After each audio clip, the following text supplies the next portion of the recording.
I now give the floor to the distinguished representative of Sao Tome and Principe to introduce an address by the head of state.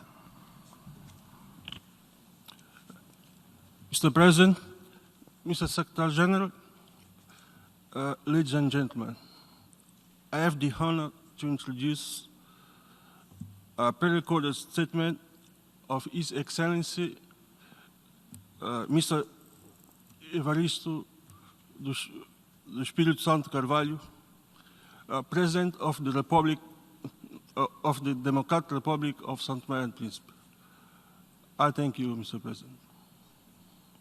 Senhor Presidente da 75ª Sessão da Asamblea General das Nações Unidas, Senhor Secretário-Geral das Nações Unidas, Senhoras e Senhores Chefes de Estado e de Governo, Senhoras e Senhores Delegados, minhas Senhoras e meus Senhores, Excelências.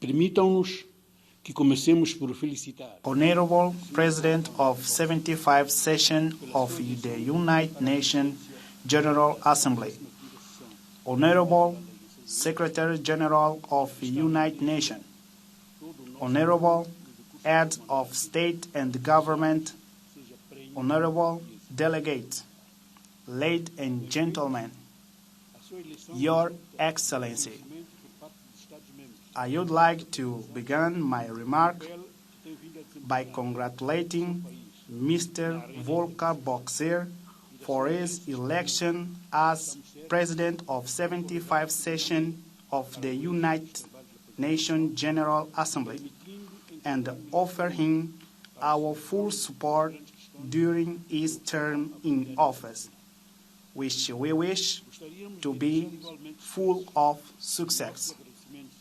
Indeed, his election reflects the recognition among the member states of our organization of the role that his country has played in the international arena and his extensive experience.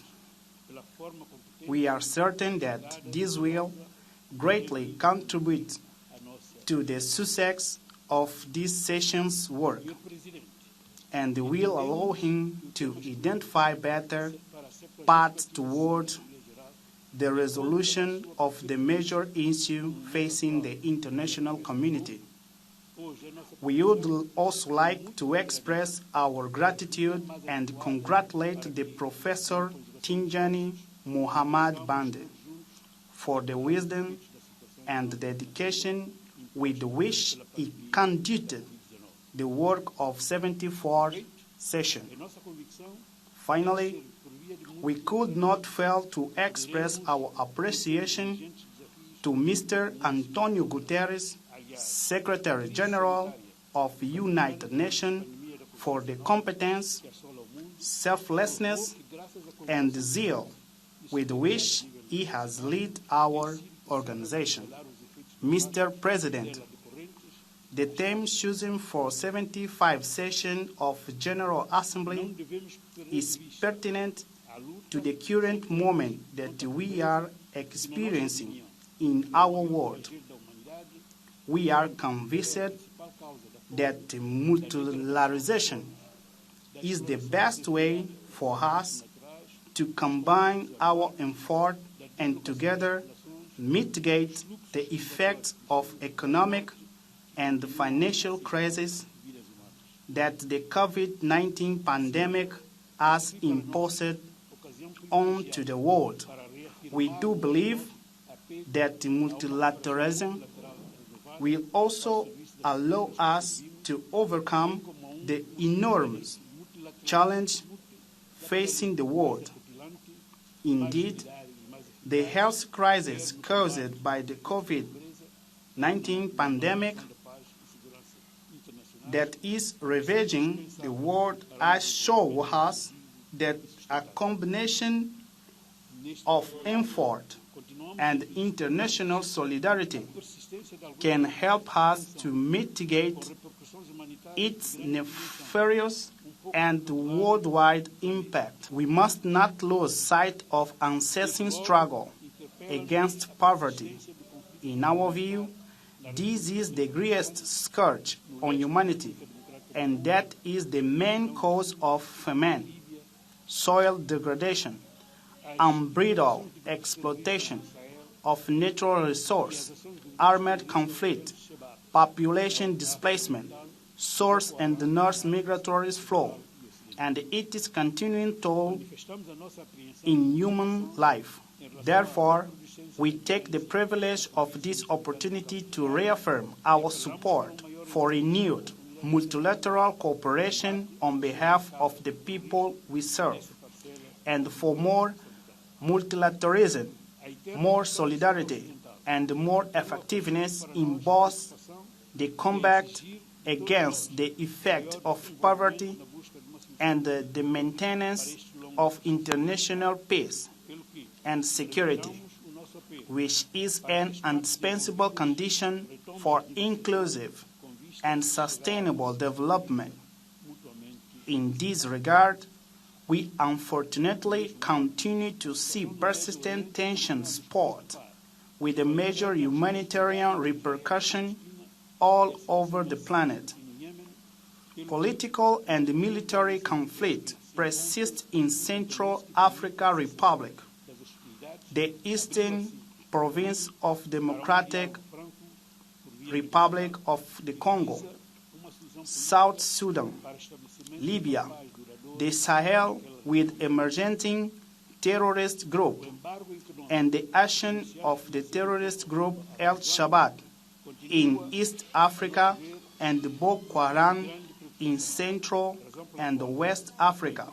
We are concerned and apprehensive with respect to the flare-up of violence in Mozambican province of Cabo Delgado, and call for greater international community involvement in the fight against the tragic terrorist action in that region of Mozambique.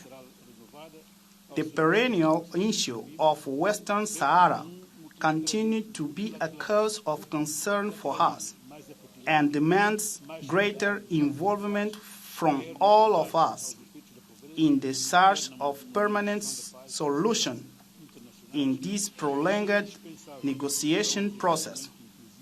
Therefore, we reiterate our call for the involved parties to resume negotiation and reach a mutually acceptable political resolution. In addition, the situation in the Middle East also continues to cause the concern in us, in light of constant hostility between Israel and Palestine, as well as situation in Syria and Yemen. Therefore, we must find a compromise that will put an end to hostility and pave the way for open dialogue and negotiation toward a political solution that establishes lasting peace in that region of the world. The economic, trading, and financial embargo imposed on Cuba many years ago continue to be, in our view, another cause of major concern. For this reason, Sao Tome and Principe reiterate our call for this sanction to be lifted in order to allow Cuba to face the challenge economic and social development without the constraint imposed by unfair sanctions, and take better advantage of opportunity in trade relations on an equal footing with the other member states of our organization.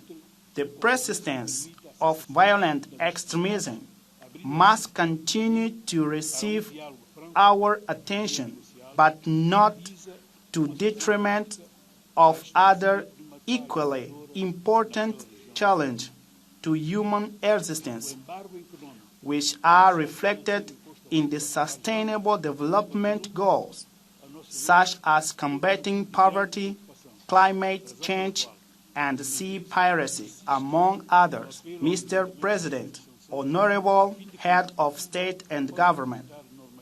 Our planet is profoundly distressed by the COVID-19 pandemic caused by the new coronavirus, with incalculable consequences both for our health and social and economic terms.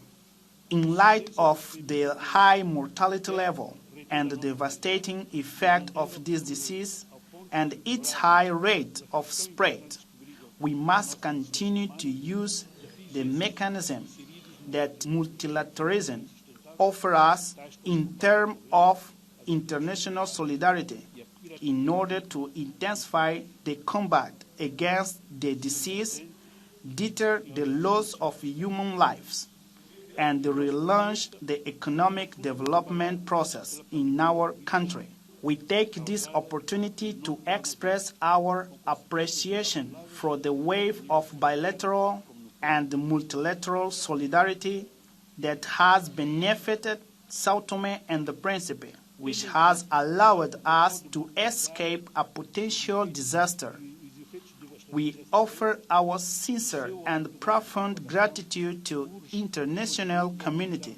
However, in light of the devastating effect of the COVID-19 pandemic on the economy of a fragile country such as Sao Tome and Principe, a small island state, we renew our call for a continued spirit of solidarity and support for a post-COVID-19 economic recovery, which is likely to be very challenging. Mr. President, Mr. Secretary General, it seems indisputable to us that the reason for the existence of United Nations is the maintenance of peace and security in the world, which is essential to foster development.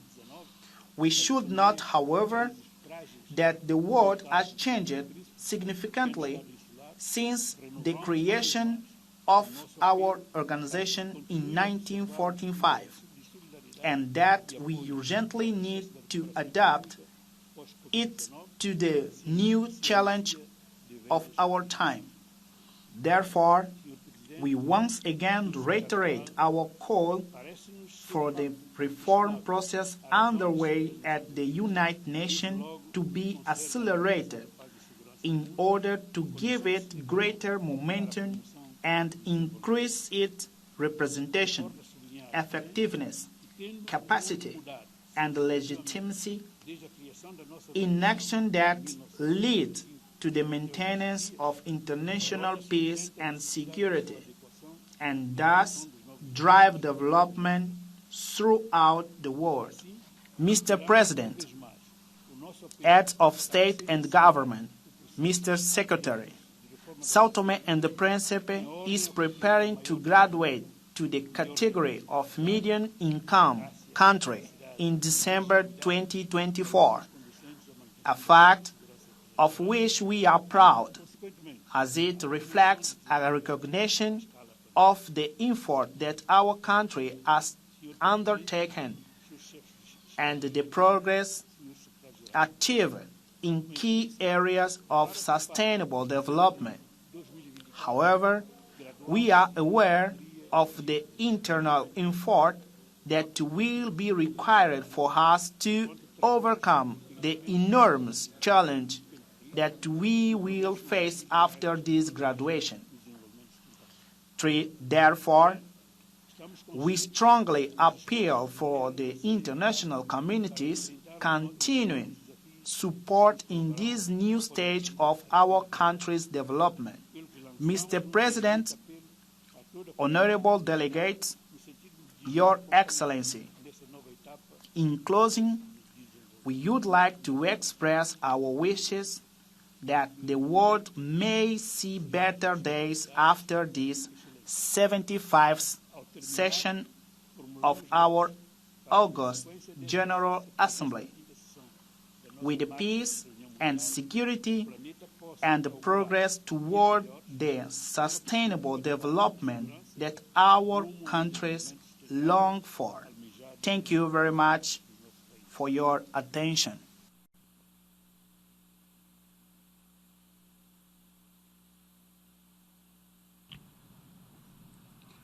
On behalf of the General Assembly, I wish to thank the President of the Democratic Republic of Sao Tome and Principe for the statement just made. I now give the floor to the distinguished representative of the Comoros to introduce an address by the head of state.